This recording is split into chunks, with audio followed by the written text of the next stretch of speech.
Hello everyone. Lecture को continue करते हैं। प्रीवियस लेक्चर में जो है वो एमीन बनाने की विधियों के बारे में अपना डिस्कशन चल रहा था, जिसमें कुछ अभिक्रियाएं अपने देख ली थी, जिसमें मोस्ट इंपोर्टेंट अभिक्रियाएं जो जिनके बारे में मैंने बताया था आपको कि एक तो गैब्रियल थेलिमाइड संश्लेषण था और एक आपकी जो थी इसमें मेंडियस अपचयन अभिक्रिया की बात थी। नामजद अभिक्रियाएं थी, दोनों इंपॉर्टेंट थी, एग्जाम में पूछी जाती है, काफी पूछी जाती है अभिक्रियाएं। नेक्स्ट वन इसी में सेकंड हिस्सा जो अपनी शेष बची हुई अभिक्रियाएं हैं कि किस तरीके से एमीन का फॉर्मेशन किया जाता है, उन्हीं अभिक्रियाओं के बारे में डिस्कस करें। तो नेक्स्ट वन अगली जो अभिक्रिया है वो होगी आपकी एमाइडों का अपचयन। तो जो आगे आपका जो क्रम चल रहा था, जो नंबरिंग चल रही थी, उसी के आगे डालें एमाइडों का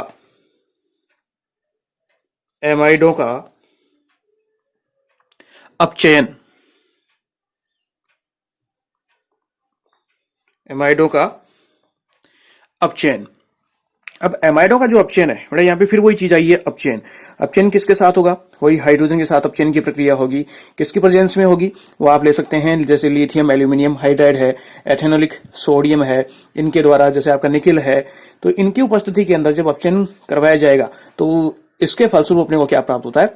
एमीन प्राप्त होती है। जैसे एग्जाम्पल के लिए अभिक्रिया देखें तो पहले कॉमन अभिक्रिया लेते हैं इसमें, R C double bond O NH2। ठीक है, ये आपका क्या है? एक एमाइड है।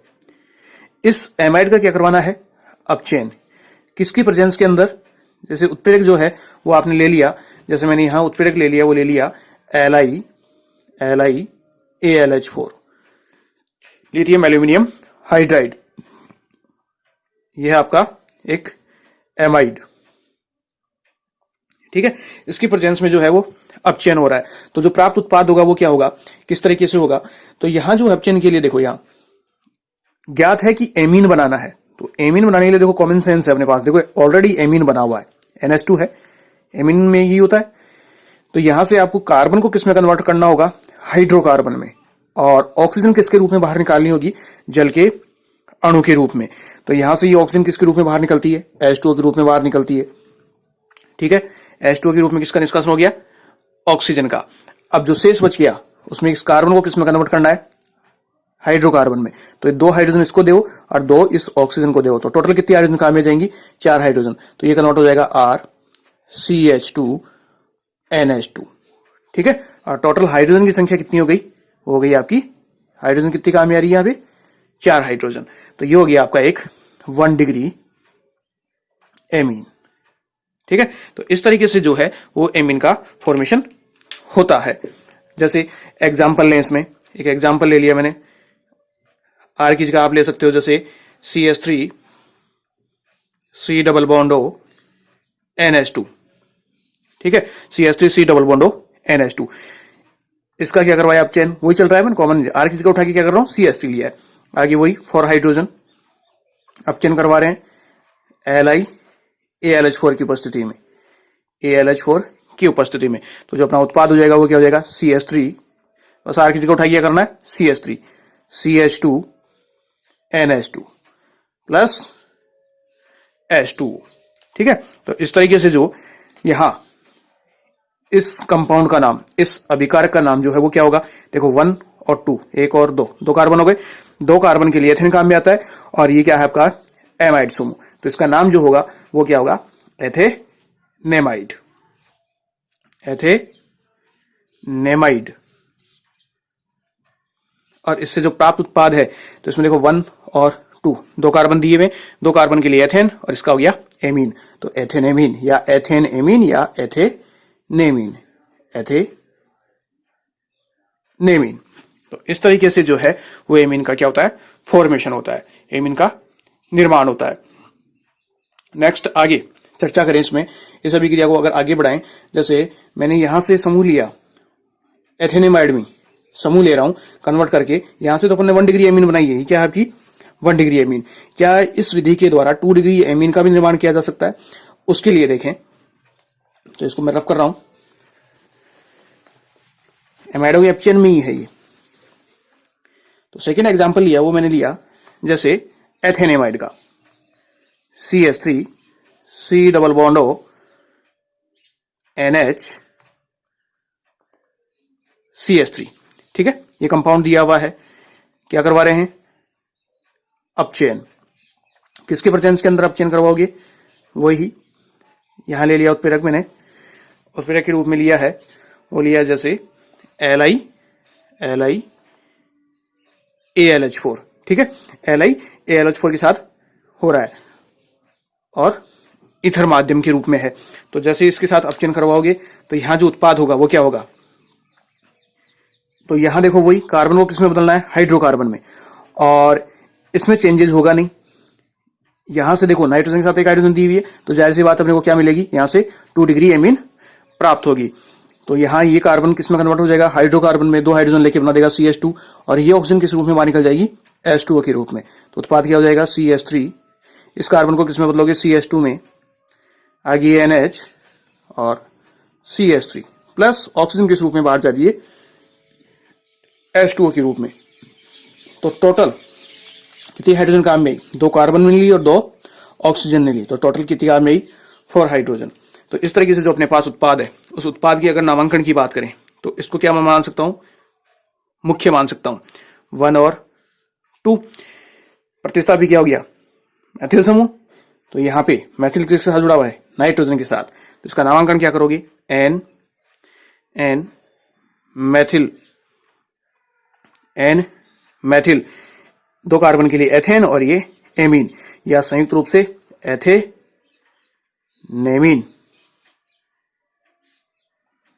एथेनेमीन, ये इसका नामांकन। और ये क्या है आपका? एक 2 डिग्री एमीन। क्लियर है? तो इस तरीके से जो है वो यहां से आप एमाइडों के द्वारा, एमाइडों के अपचयन के द्वारा क्या प्राप्त कर सकते हो? एमीन प्राप्त कर सकते हो। जिसमें आपने देखा एथेनेमाइड से 1 डिग्री एमीन प्राप्त हुआ। उसके बाद नेक्स्ट सेकंड वन से जो है वो एथेनेमाइड में ही बात की जाए तो उसके अपचयन के द्वारा मुझे 2 डिग्री एमीन प्राप्त हुआ। 3 डिग्री एमीन का फॉर्मेशन इसके द्वारा नहीं होता है। तो यहां से 1 डिग्री और 2 डिग्री एमीन प्राप्त होती है। ये आपका एमाइडो का अपचयन। नेक्स्ट अगली अभिक्रिया जिसके द्वारा एमीन को प्राप्त किया जाएगा, तो वो अभिक्रिया भी जो है वो काफी इंपॉर्टेंट अभिक्रिया है, नामजद अभिक्रिया है। और अगली अभिक्रिया है उसमें डालोगे, इसमें अपचयन में ही चल रहा है ये, हाफमान। हाफमान ब्रोमेमाइड, हाफमान ब्रोमेमाइड अभिक्रिया। अब हाफमान ब्रोमेमाइड अभिक्रिया, इस अभिक्रिया की बात की जाए तो हाफमान ब्रोमेमाइड अभिक्रिया में जो है वो क्या होता है कि यहां से आपको एक एमाइड काम में लेना है। एमाइड क्या चल रहा है? हेडिंग क्या थी अपने? एमाइडों के अपचयन की। ये क्या होना है? एमआईडी। आपको एक एमाइड काम में लेना है। जैसे आपने एमाइड काम में लिया, वो लिया CH3 C double bond O NH2, इसका क्या नाम है? एथेनेमाइड।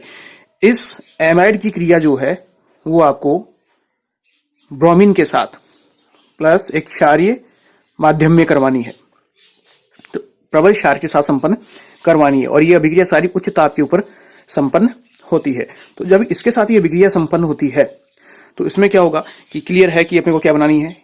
एमीन बनानी है, कोई डाउट नहीं है। एमीन का फॉर्मेशन होगा। अब किस तरीके से होगा? तो यहां देखो विलोपन भी होता है, विलोप भी होता है। अब विलोप किसका होगा? जो अपन ने क्या काम में लिया है? एमाइड काम में लिया है। ये कंपाउंड क्या मेरे पास है? एथेनेमाइड। अभिकारक का नाम क्या है? एथेनेमाइड। इस एथेनेमाइड से विलोपन भी होता है, निष्कासन होता है, बाहर निकलता है। तो इसमें बाहर जो निकलने वाला समूह है, वो बाहर निकलने वाला समूह कौन सा होगा? मेरा C डबल बॉन्ड O। यहां से ये समूह बाहर निकलता है तो ये बनता है CH3 NH2 में। इसको बाहर निकालना है C डबल बॉन्ड O को, शेष बचा CH3 और NH2। तो यहां से प्रोडक्ट बन गया आपका CH3 NH2 प्लस। अब जो बाहर जा रहा है वो किस तरीके से बाहर जा रहा है? तो यहां देखो पोटेशियम जो है वो ब्रोमीन को लेके बाहर जाएगा। कितनी ब्रोमीन दी हुई है? 2। तो यहां से बनता है KBr। कितना बनेगा? ट्वाइस। 2 ब्रोमीन है, पोटेशियम को लेकर बाहर जाएगा तो 2 KBr। क्लियर है? और जो ये दिया हुआ है C डबल बॉन्ड O समूह, ये क्या करता है? इस प्रबल क्षार के साथ क्रिया करके पोटेशियम कार्बोनेट का निर्माण करता है, K2CO3, इसका फॉर्मेशन करेगा।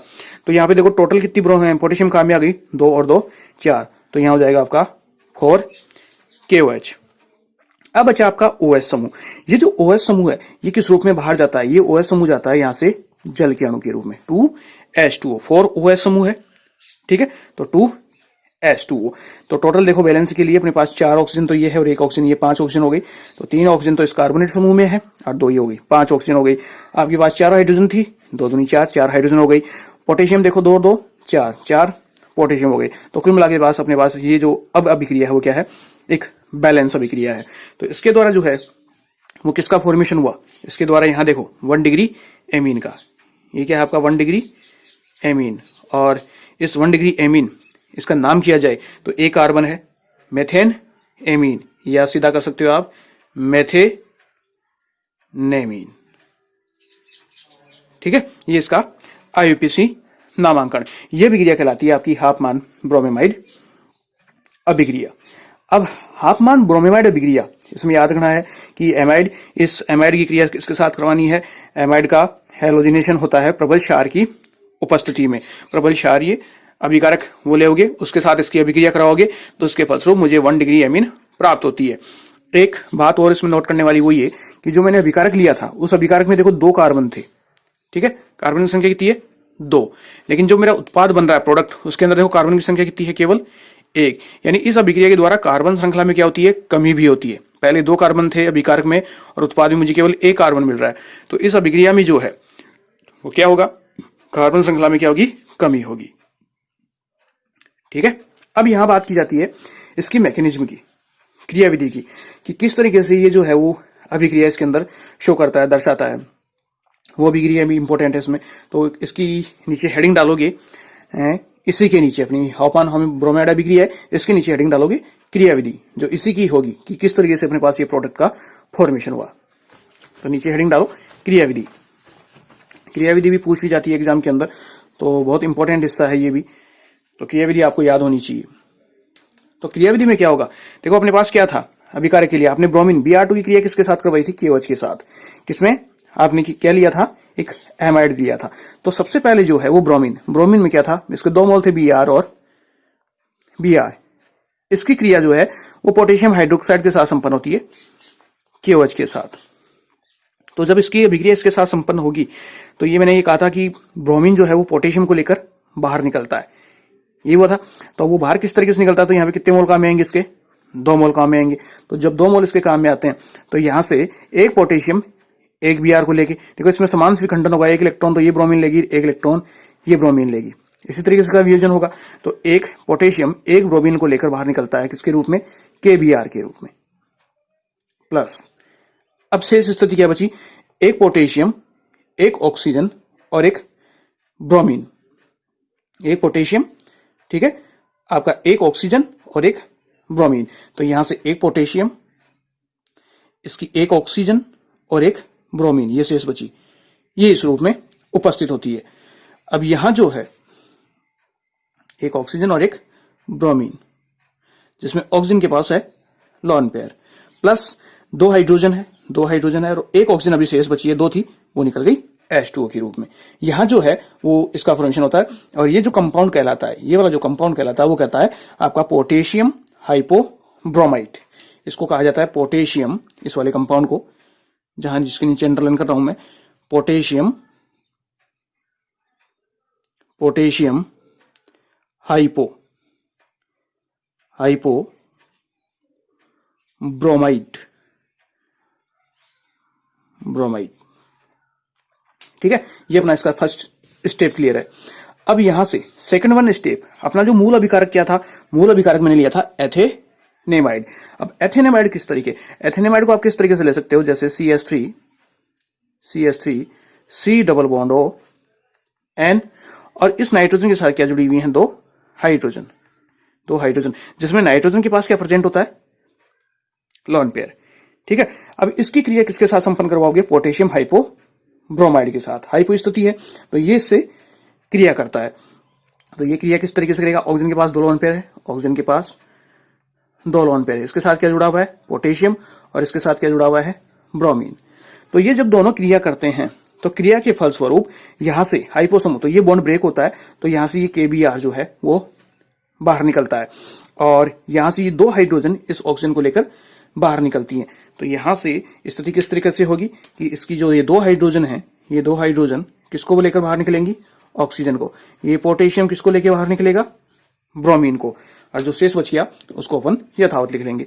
तो स्थिति क्या होगी, CH3 C double bond O, ठीक है, और नाइट्रोजन, 2 बॉन्ड आपने ब्रेक किए यहाँ, तो एक लोन पेयर पहले से प्रेजेंट था, और यहाँ जो है इसकी स्थिति वो कुछ इस तरीके से, दोनों इलेक्ट्रॉन इसके, दोनों इलेक्ट्रॉन इसके, तो लोन पेयर की संख्या हो जाएगी इसके पास बढ़कर 3, और ये बाहर निकल रहा है आपका H2O प्लस KBr, ये समूह बाहर हो गया। तो लोन पेयर की स्थिति समझ में आई। यहां से इस बंद के 2 इलेक्ट्रॉन है वो नाइट्रोजन ने रख लिए, इस बंद के 2 इलेक्ट्रॉन नाइट्रोजन ने रख लिए, तो नाइट्रोजन के पास बढ़कर लोन पेयर की संख्या कितनी हो जाएगी, 2, पहले एक थी और बढ़कर कितनी और हो गई, 2, तो टोटल कितने पास हो गए इसके पास, 3 लोन पेयर। ये इसका अपने पास सेकेंड स्टेप। अभी सेकेंड स्टेप में जहां पर ने खत्म किया है, यहां खत्म किया है, तो यहां से अपने पास नेक्स्ट अगली अभिक्रिया शुरू होगी। तो यहां हो जाएगा आपका CH3 C double bond O N, जिसमें नाइट्रोजन के पास 3 लोन पेयर है। अब इसमें जो है वो क्या होता है, यहाँ पे इस जगह होता है इसके अंदर, स्वयं के अंदर ही पुनर्विन्यासन की प्रक्रिया। इसमें क्या होगा, पुनर्विन्यास,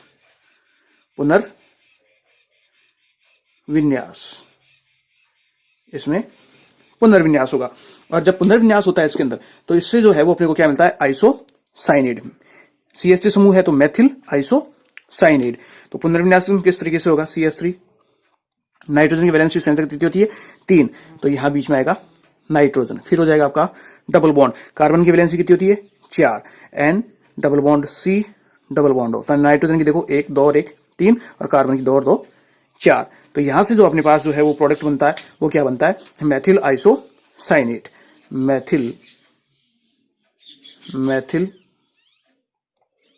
आइसोसाइनेट,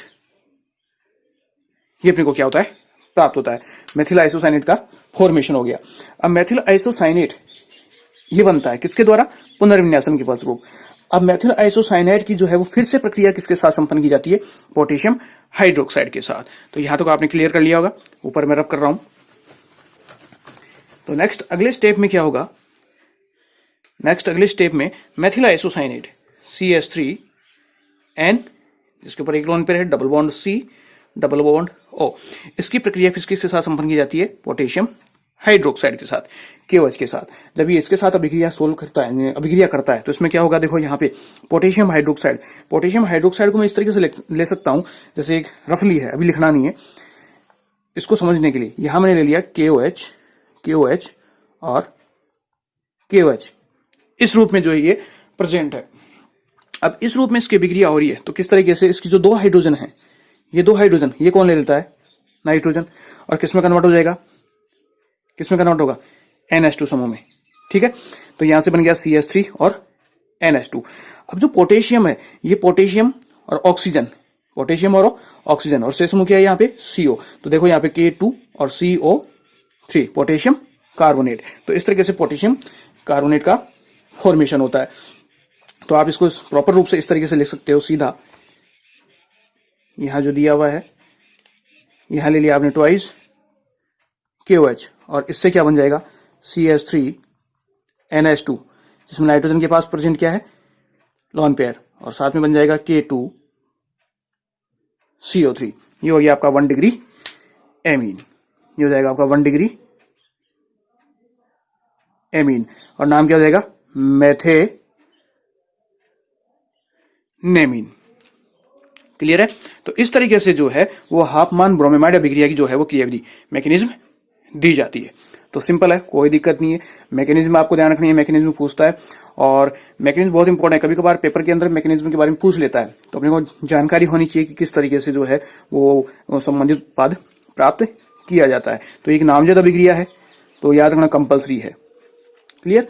नेक्स्ट अगली अभिक्रिया, उसके बारे में चर्चा करें।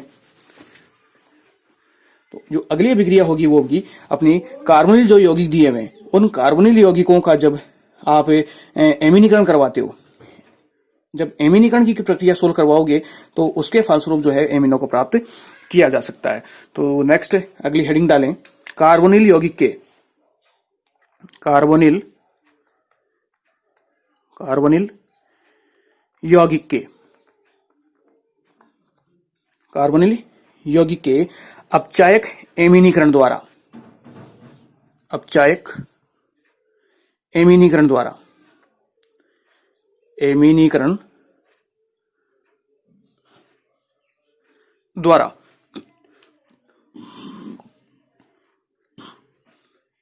ठीक है। तो यहां जो है वो मैं पहले एक कॉमन अभिक्रिया लेकर फिर समझाऊंगा, उसके बाद में आपको एग्जाम्पल लेंगे। तो पहले मैं कॉमन अभिक्रिया ले रहा हूं, ठीक है। तो जैसे मैंने एक कॉमन अभिक्रिया ले लिया R C double bond O और एच, ठीक है, R C double bond O H. इसकी क्रिया मैंने जो है वो किसके द्वारा, बात किसकी हो रही है, एमीनीकरण की द्वारा। तो इसकी इस कार्बोनिल अभिक्रिया मैंने जो है वो क्रिया किसके साथ करवाई है, अमोनिया के साथ। इसकी क्रिया मैं किसके साथ संपन्न करवाता हूं, अमोनिया के साथ। देखो अभी बेटा लिखोगी कुछ नहीं, पहले रफली समझाऊंगा इस पूरे को, आपको सिस्टमेटिक तरीके से बाद में लिखूंगा इसको मैं किस तरीके से आपको ये सोल्व करना है। लिखना शुरू ना करें, पहले रफली समझाऊंगा फिर ये हो। तो यहां जो है वो आप अमोनिया को समझने के लिए इस तरीके से ले सकते हो, एन नाइट्रोजन के साथ क्या है, 3 हाइड्रोजन, एच एच और एच। इसके पास परसेंट है लोन पेयर, ठीक है। आ रही बात समझ में। अब इसमें क्या होगा, इसको जब गर्म किया जाता है, तो जब इसको गर्म करोगे तो गर्म करने के फलस्वरूप इसकी कोई भी 2 हाइड्रोजन, इस समूह की कोई भी 2 हाइड्रोजन, जैसे आप इन 3 में से कोई भी 2 हाइड्रोजन ले सकते हो। तो जैसे मैंने ये 2 हाइड्रोजन ले ली, ये 2 हाइड्रोजन क्या करती हैं, इसकी ऑक्सीजन को लेकर बाहर निकलती है माइनस H2O के रूप में। तो यहां देखो आपने 2 पाई सिग्मा बॉन्ड तोड़े हैं, तो यहाँ पे क्या बन जाएगा, एक पाई बॉन्ड का फॉर्मेशन हो जाएगा, और जो शेष बचाएगा उसको अपन ऐड कर लेंगे। तो जो अपने पास समूह बनने वाला वो समूह क्या हो जाएगा, आर आर, ये हो गया सी एच डबल बॉन्ड, आपने पाई बॉन्ड तोड़ा था, सॉरी सिग्मा बॉन्ड तोड़े थे 2, तो क्या बन जाएगा पाई बॉन्ड, तो डबल बॉन्ड NH, ये समूह प्राप्त होगा। ये होता है अपने पास एक एल्डिमिन, इस समूह को कहते हैं एल्डिमिन। यहां क्या बन रहा है, एल्किल एल्डिमिन, या यूं कह सकते हो आप कॉमन रूप में, इससे अपने को रफली मिल रहा है, वो क्या मिल रहा है, एल्डिमिन प्राप्त हो रहा है। अब प्राप्त जो एल्डिमिन है, इस प्राप्त एल्डिमिन का निकिल उत्प्रेरक की उपस्थिति में, निकिल ले सकते हो, प्लेटिनम ले सकते हो, इनकी उपस्थिति में क्या करवाया जाता है, अपचयन करवाया जाता है। तो यहां जो है वो इस कंपाउंड का आपने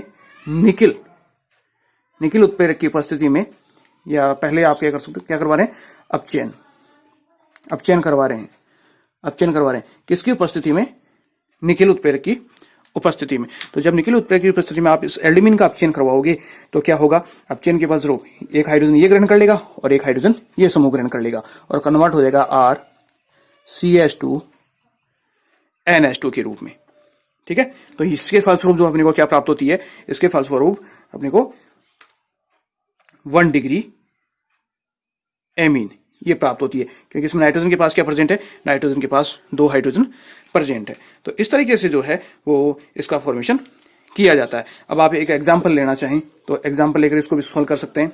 जैसे यहां एग्जांपल के लिए एग्जांपल ले रहा हूं मैं इसका साथ में। तो एग्जांपल के लिए यहां R की जगह मैंने क्या लिया है, CH3 समूह ले लिया, यहां ले लिया मैंने CH3, C double bond O H। अब यहां इस जगह आप इस रूप में भी लिखना चाहो लिख सकते हो, कोई प्रॉब्लम नहीं है। और वैसे आप इसे सीधा करना चाहो RC डबल बॉन्ड OH, यहां लिख दिया आपने NH3, H2O बाहर जाता है, इससे एल्डिमिन बनती है और उसके फलस्वरूप ये बनता है। तो यहां ले लिया RCH3 डबल बॉन्ड OH। अब मैं सीधा ले रहा हूं, यहाँ पे इस तरीके से नहीं ले रहा हूं, ये केवल मैंने समझा दिया प्रॉपर वे में लेकर। क्रिया किसके साथ करवानी है, NH3 के साथ, ठीक है। ये ऊपर वाला ही चल रहा है बेटा, मैंने यहाँ पे इस तरीके से खोला नहीं है स्ट्रक्चर को, संरचना को। ये समझ गए होगे आप कॉमन अभिक्रिया, बस R की जगह उठा के CH3 रख रहा हूं और कुछ नहीं है। R की जगह जहां जहां आ रहा है वहां पे क्या करना है, CH3 करना है। तो यहां जो है वो अब क्या बनेगा, फर्स्ट में जब आप इसको गर्म करोगे तो किसका निष्कासन हो जाएगा, H2O का। तो इससे बन जाएगा आपका CH3 CH double bond NH।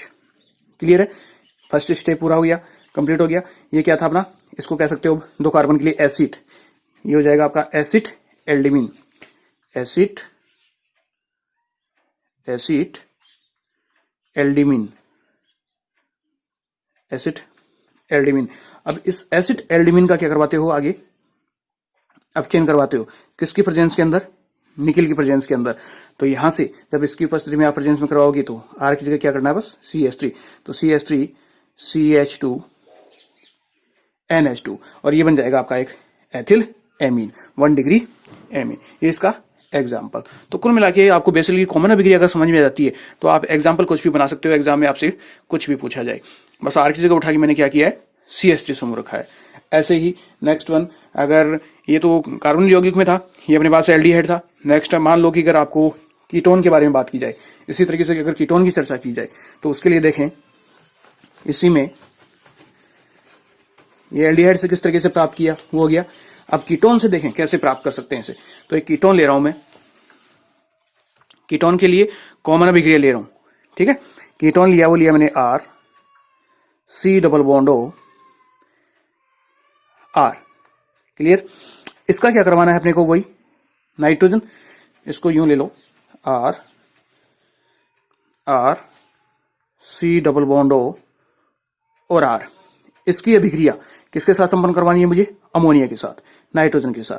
तो नाइट्रोजन के साथ जो है वो 3 हाइड्रोजन, अमोनिया के लिए लोन पेयर है, 3 हाइड्रोजन प्रेजेंट है।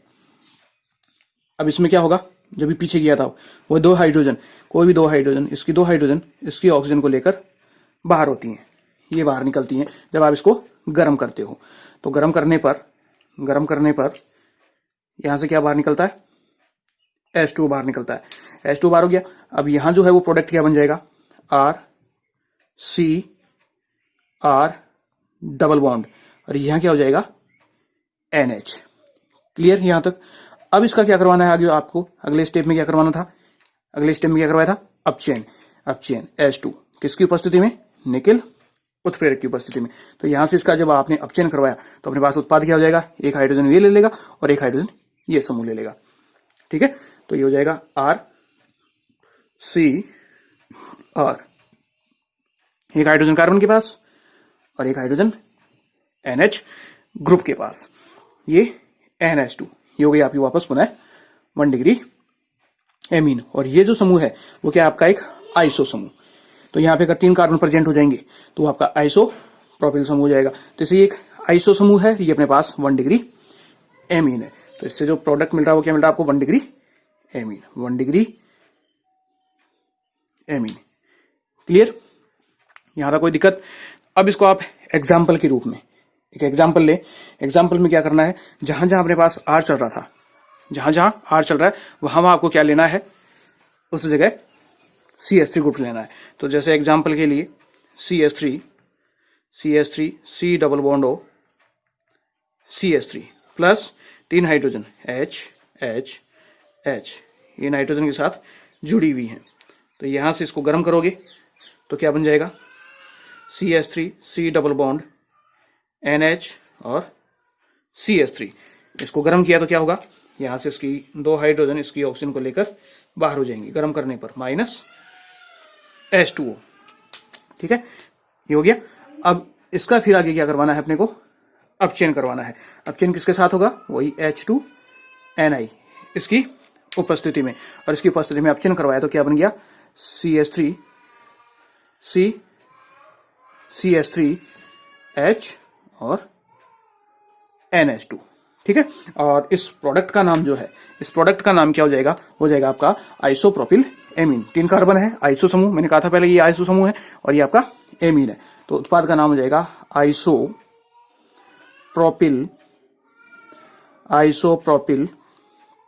एमीन, यह आपका इस उत्पाद का नाम, ठीक है। तो इस तरीके से जो है वो कार्बोनिल यौगिकों का अपचयक एमीनीकरण करवाया जाता है, या एमीन के साथ जो है वो अपचयन की प्रक्रिया संपन्न होती है। तो यहां से एमीन का निर्माण होता है। क्लियर, तो ये आपकी कार्बोनिल यौगिकों के द्वारा एमिनो का निर्माण। नेक्स्ट, अगली अभिक्रिया। तो सारी अभिक्रियाएं सिंपल हैं, थोड़ा सा फोकस करने की जरूरत है कि कहाँ क्या चेंजेस किया जाए, किस तरीके से परिवर्तन किया जाए, तो वो अभिक्रिया आसानी से इजीली बनाई जा सकती है। नेक्स्ट, इसी में अभिक्रिया की बात करूं, बहुत ही इंपॉर्टेंट अभिक्रिया है ये भी। इसमें आप नेक्स्ट अगली अभिक्रिया लो, वो लो कर्टियस अभिक्रिया। नेमजत अभिक्रिया है कर्टियस अभिक्रिया। अब कर्टियस जो है वो अभिक्रिया आपकी क्या है, तो इसके लिए जो है वो मैंने कंपाउंड लिया, वो आपका जो है वो समूह कॉमन ले रहा हूं, पहले कॉमन लेके समझा रहा हूं। वो एक समूह है, वो है एल्केनॉइल क्लोराइड, जैसे R C double bond O Cl, ये क्या है? एल्केनॉयल, एल्केनॉयल क्लोराइड। ठीक है, इस एल्केनॉयल क्लोराइड की क्रिया आपको किसी एक एजाइड समूह के साथ संपन्न करवानी है, जैसे सोडियम एजाइड NaN3, NaN3। इस NaN3 को कहा जाता है सोडियम एजाइड, सोडियम एजाइड। अब सोडियम एजाइड के साथ इसकी अभिक्रिया जब संपन्न करवाते हो तो इसमें क्या प्राप्त होगा?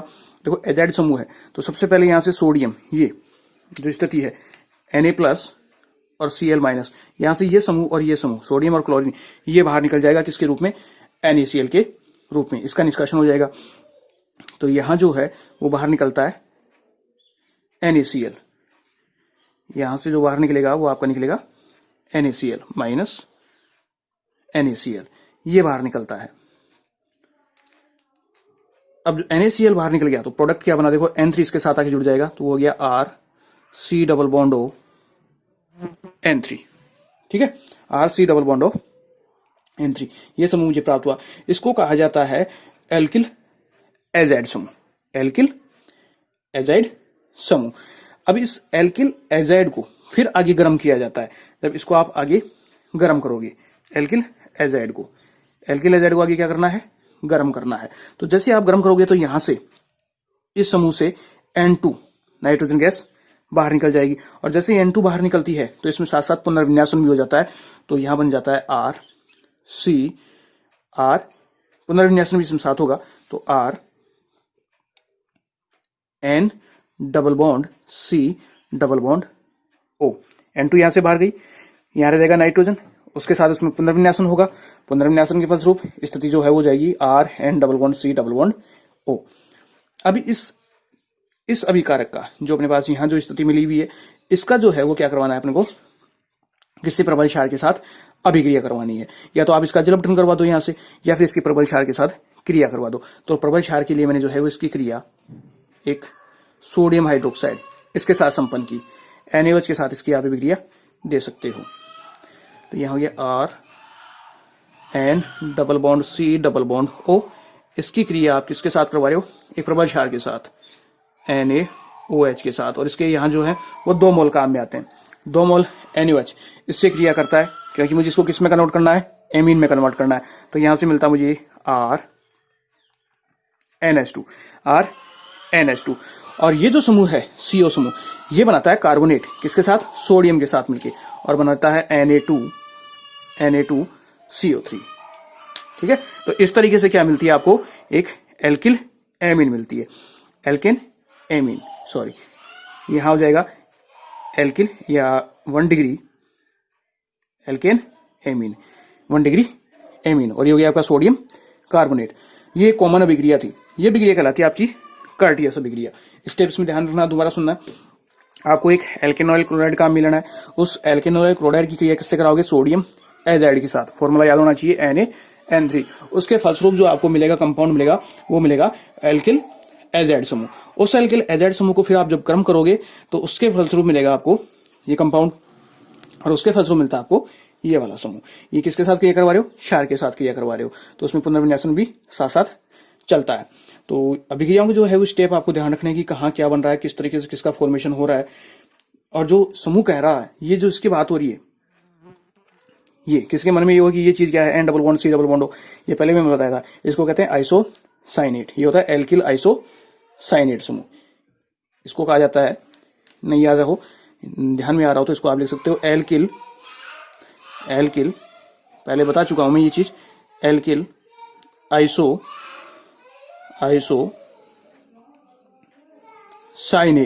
एल्किल आइसोसाइनेट समूह इसको कहा जाता है। तो एल्किल आइसोसाइनेट का फिर आप क्षार के साथ क्रिया करवाते हो तो उससे 1 डिग्री एमीन और सोडियम कार्बोनेट ये प्राप्त होता है। क्लियर है? अब यहाँ पे अगर आप इसका एग्जाम्पल बनाओ, या एग्जामिनर आपको कोई एग्जाम्पल क्रिएट करके फिर देता है, अभिक्रिया सोल्व करवाता है, तो ज्यादा कुछ नहीं है, चेंजेस कुछ नहीं करना है कि वो यहाँ पे जो है वो मैथिल समूह जोड़ रहा है कि आर की जगह मैथिल जोड़ रहा है, एथिल जोड़ रहा है, प्रोपिल जोड़ रहा है, क्या समूह यहाँ पे अटैच किया जा रहा है, जोड़ा जा रहा है। बस आपको उसी को नोटिस करना है, वही फाइंड आउट करना है और अभिक्रिया को सोल्व करवाना है। जैसे अगर आप एग्जाम्पल बनाना चाहो तो मेरे पास ये सिंपल दिया हुआ, आपने ये नोट कर लिया होगा, मैं इसी में चेंजेस कर रहा हूं। जैसे इसका एग्जाम्पल बनाया जाए कर्टिस अभिक्रिया का, तो देखो जहां जहां आर है, कुछ नहीं है, बहुत कुछ ज्यादा कोई ऐसा नहीं है कि पहाड़ जैसी कोई चीज हो। जहां जहां आर है, मैं इस आर को रफ कर रहा हूं, आर को रफ किया है, ठीक है, और यहां उठा के मैंने रख दिया CH3 समूह, इस जगह रख दिया मैंने CH3 समूह, और ये आपका एग्जाम्पल हो गया CH3 और यहां हो जाएगा CH3। अब एल्किल की जगह यहां क्या हो जाएगा आपका मेथिल आइसोसाइनेट, उत्पाद का नाम उसी तरीके से हो जाएगा। ये एल्केनॉल क्लोराइड की जगह क्या हो जाएगा, एल्केनॉल क्लोराइड की जगह क्या कर दोगे आप, एसिटिल क्लोराइड, ये हो जाएगा आपका एसिटिल क्लोराइड, ये तो हो गया एसिटिल क्लोराइड। यहां क्या हो जाएगा, ये मैथिल आइसोसाइनेट, और मैथिल आइसोसाइनेट को प्रतीक द्वारा दर्शाते हैं MIC, मैथिल आइसोसाइनेट। आप इसके द्वारा इसको दर्शा सकते हो। ये 1 डिग्री एमीन, मेथेन एमीन या मेथेनेमीन,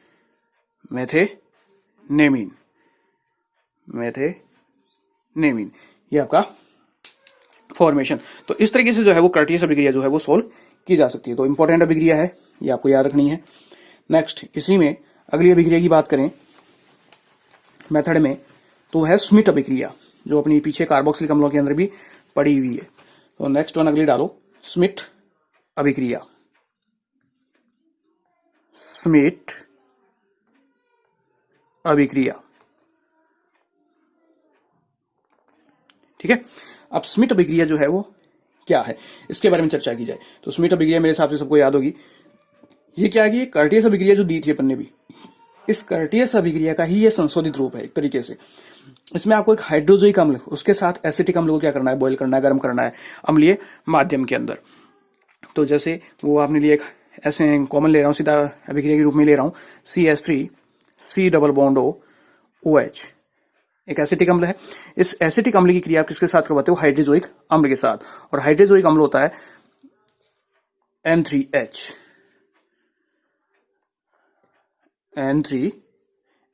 ये कहलाता है आपका हाइड्रोजोइक अम्ल। एसिटिक अम्ल, विकार का नाम क्या है, एसिटिक अम्ल, और एसिटिक अम्ल की क्रिया किसके साथ हो रही है, हाइड्रोजोइक अम्ल, इसके साथ संपन्न कराओगे, किसकी प्रेजेंस में, H2SO4। कैसा है ये, कंसंट्रेट, सांद्र H2SO4। सांद्र H2SO4 की उपस्थिति में जब ये अभिक्रिया होगी तो उसके फलस्वरूप मुझे एमीन प्राप्त होती है। तो हाइड्रोजोइक अम्ल जो है, इसके फलस्वरूप जो है वो नाइट्रोजन N2 गैस वो बाहर निकलती है।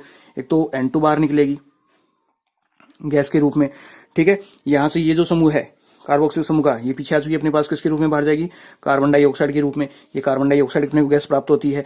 तो यहां से इसकी हाइड्रोजन, ये हाइड्रोजन और ये हाइड्रोजन किसको ग्रहण कर लेगा, कौन ग्रहण कर लेगा, एक नाइट्रोजन, ठीक है। वो नाइट्रोजन इसके साथ जुड़ जाएगी CH3 के साथ, और उत्पाद हो जाएगा CH3NH2।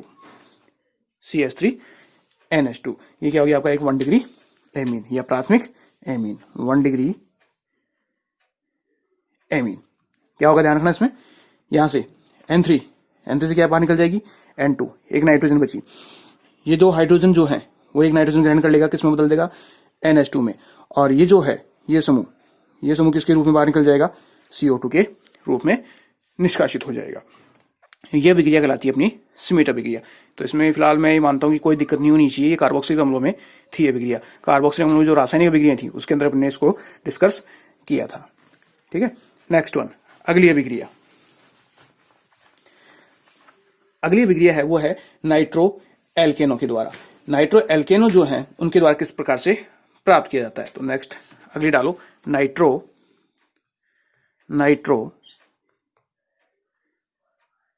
एल्केनो द्वारा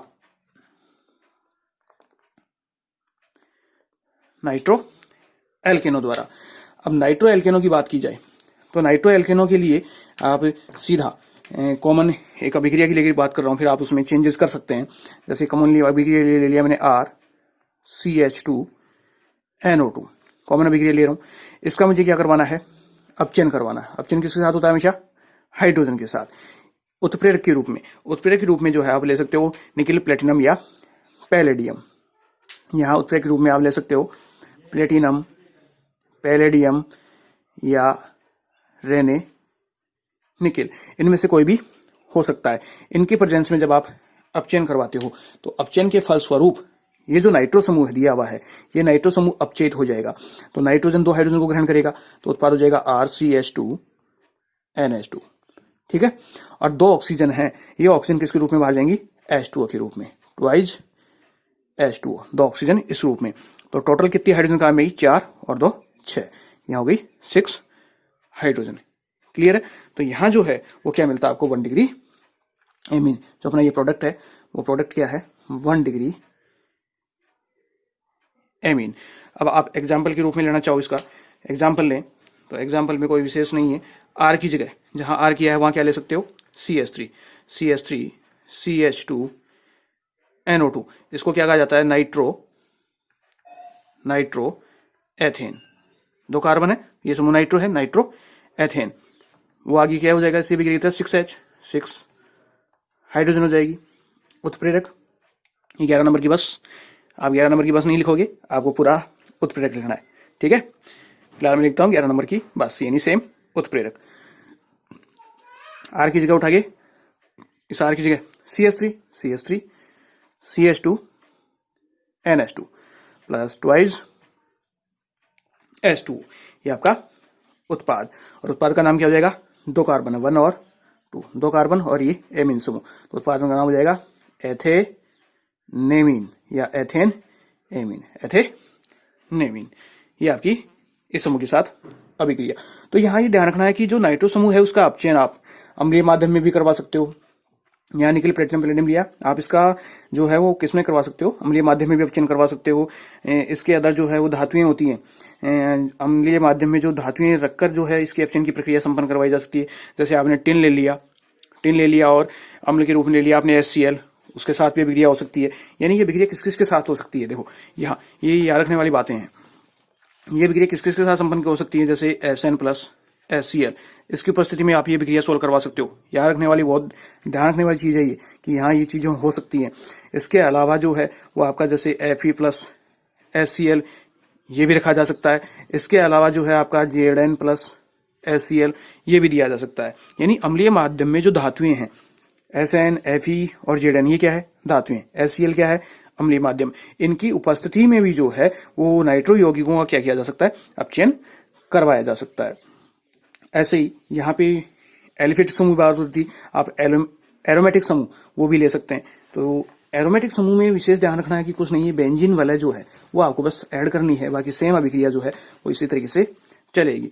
जैसे उदाहरण के लिए अगर मैं बात करूं तो यहां मैंने एक एरोमेटिक यौगिक ले लिया, वो ले लिया बेंजीन वाला NO2।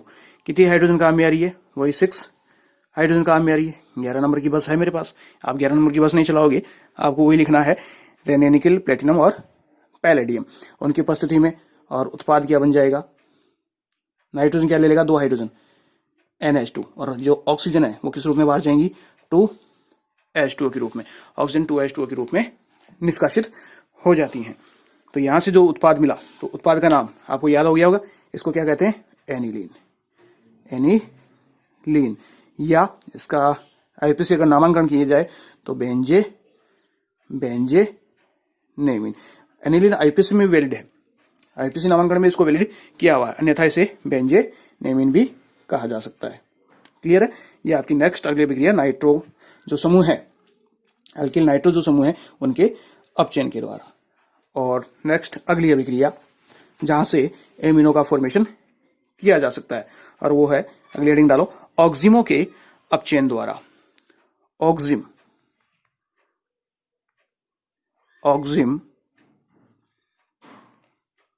के अपचयन द्वारा ठीक है। अब ऑक्जिम जो है इनका जब अपचयन करवाया जाता है को किस तरीके से जो है वो एमीन्स का निर्माण होता है, तो बहुत ध्यान से देखोगे।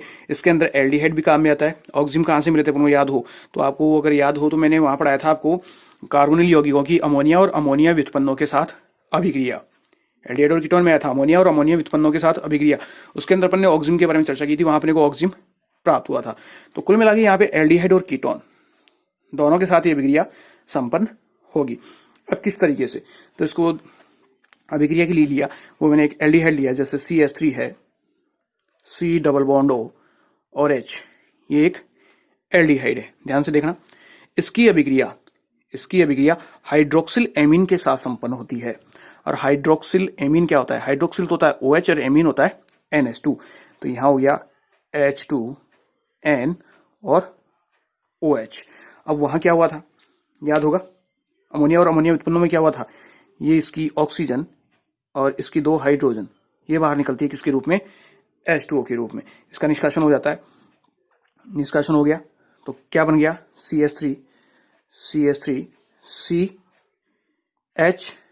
यहां क्या हो जाएगा, डबल बॉन्ड नाइट्रोजन और OH ग्रुप, और निष्कासन किसका हो गया, H2O का माइनस H2O, ये समूह बाहर निकलता है। अब ये जो समूह कहलाता है, ये जो अपने पास उत्पाद आया, इस उत्पाद का नाम क्या है, एसिड एल्डोक्सिम, एसिड एल्डोक्सिम। ठीक है। अब इस एसिड एल्डोक्सिम का आगे एथेनोलिक सोडियम या लिथियम एल्यूमिनियम हाइड्राइड, इसकी प्रेजेंस में क्या करवाया जाता है, अपचयन करवाया जाता है। इसका इस समूह का अपचयन हो गया, अपचयन करवाना है किसकी उपस्थिति में, अपचयन करवाना है LiAlH4 या Na plus C2H5OH, Na plus C2H5OH। इसको यहां दोबारा रफली ले रहा हूं मैं, साफ कर रहा हूं, दोबारा नोट करें।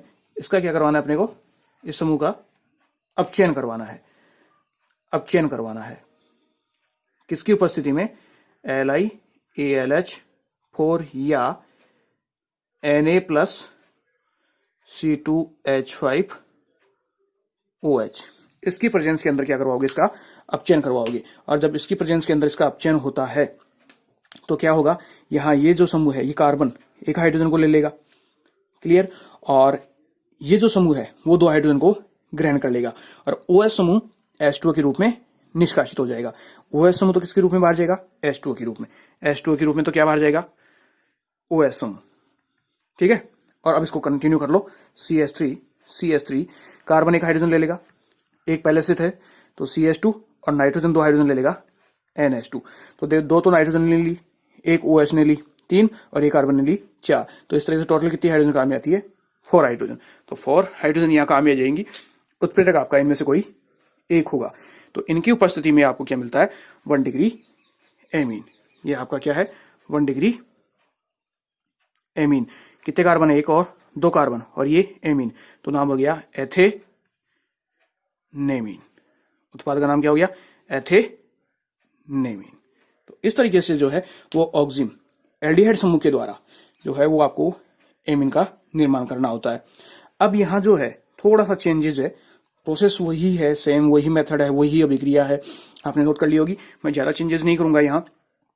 तो यहाँ जो है अब एल्डिहाइड के अलावा क्या ले सकते हो आप, कीटोन ले सकते हो। तो एल्डिहाइड के लिए अगर कीटोन लेता हूं तो यहाँ चेंजेस कर रहा हूं मैं, आपने ये नोट कर लिया होगा। तो यहाँ आप क्या कर सकते हो, CH3, ये कीटोन हो गया, ये क्या हो गया, CH3। और फिर यहाँ जो है इस जगह समूह जो चेंजेस हो जाएगा वो किस तरीके से हो जाएगा, यहाँ आपको जो समूह मिलेगा वो समूह किस रूप में था, CH3 CH2 और NH2 ये समूह दिया हुआ था। तो यहाँ जो अपना प्रोडक्ट हो जाएगा, उत्पाद यही बनेगा, बीच वाला मध्यवर्ती। और यहां जो अपने पास उत्पाद हो जाएगा वो हो जाएगा CH3 ये दिया हुआ है CH3, और यहां हो जाएगा CH और NH2 प्लस H2O। अब इसका नामांकन करो तो नामांकन सिंपल है। यहां देखो 1 डिग्री एमीन ही है, 1 डिग्री एमीन है, नाइट्रोजन के साथ 2 हाइड्रोजन जुड़ी हुई है, तो ये हो जाएगा प्रोपेन, 3 कार्बन है, प्रोपेन 1 और 2, इधर से चलोगे तो 1 और 2, 2 नंबर पे एमीन जुड़ा हुआ है, तो 2 एमीन, प्रोपेन 2 एमीन, ये इसका नामांकन। तो इस तरीके से जो है वो ऑक्जिम के द्वारा आप एमीनों का निर्माण कर सकते हैं। तो ऑक्जिम, ये प्रॉब्लम तब नहीं आती है जब आपने कार्बोनिल यौगिकों को ढंग से पढ़ा है। तो यहाँ पे 2-3 अभिक्रियाएं ऐसी हैं जो कार्बोनिल यौगिकों में आ चुकी हैं। तो यहाँ जो है वो आपका एल्डिहाइड और जो कीटोन है वो एमीन का फॉर्मेशन करता है। तो इस तरीके से जो एमीन बनाने की अपनी जो जितनी भी विधियां थी वो सारी कंप्लीट होती हैं। आप जो है उनको लिखकर, जितना ज्यादा आप लिखकर इससे प्रैक्टिस करोगे उतना ही ज्यादा आपको ये, उतना ही बेसिकली नॉर्मली आपको उतना ही ज्यादा याद होता जाएगा। सारा काम लिखने पे डिपेंड करता है। आप सीधा इसको अगर रट्टा मारते हो तो मैं मानता हूं कि आप कितनी अभिक्रियाएं हैं उनको याद रख नहीं सकते। तो रट्टा मारने के बजाय आप उसको समझो, बेसिकली 1 बार नहीं, 2 बार नहीं, 3 बार रिवाइज करो। और वीडियोस की खासियत ये होती है कि आप इसमें 1 बार नहीं, उसको 5 बार रिवाइज करो, 5 बार पढ़ो, 1 बार रिटर्न वर्क करो, दोबारा सुनो, दोबारा देखो किस तरीके से प्रोसेस हो रहा है, तो बहुत आसानी से याद होता चला जाएगा। लेकिन रेगुलरिटी जरूरी है, आप रेगुलर उसको बराबर देखो और याद करते जाओ। क्लियर? तो नेक्स्ट अगली वीडियो के अंदर जो है वो एमीन्स के अगली फिजिकल प्रॉपर्टीज हैं और केमिकल प्रॉपर्टीज हैं, उनके बारे में डिस्कस करेंगे।